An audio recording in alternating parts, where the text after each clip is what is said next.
Bora, rapaziada, é isso aí, decisão não se joga, se vence, velho, se vence. Vamos deixar a cabeça. Nossa, meus filhos lá pra dentro de campo, tudo que a gente fez, tudo que a gente fazendo, tudo que vem mostrando, estamos preparados pra caralho pra vencer, velho.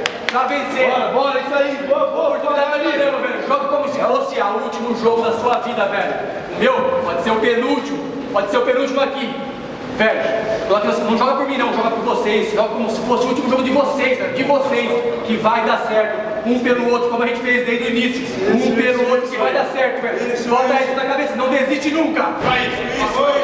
Vamos, dentro disso aí que você tá falando, eu quero falar aqui, é isso aí mesmo, sabe por quê? Porque você tá falando que esse é o último jogo. E quem que garante aqui que a gente tem, algum de nós aqui tem outra oportunidade de pisar nesse campo?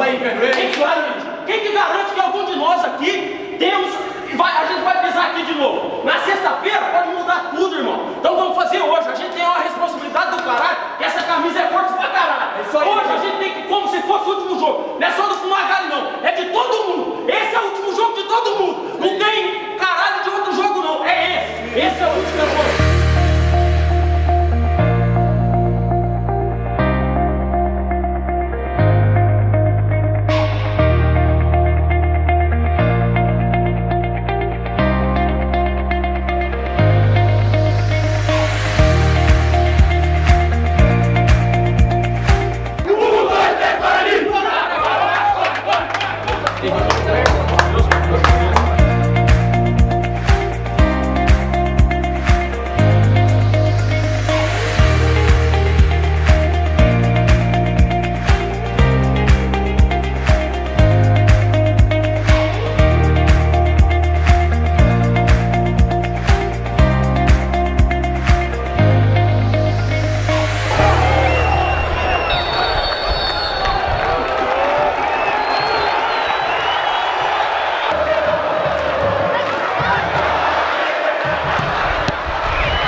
Deus e agradecer ao grupo. Esse gol foi pro grupo.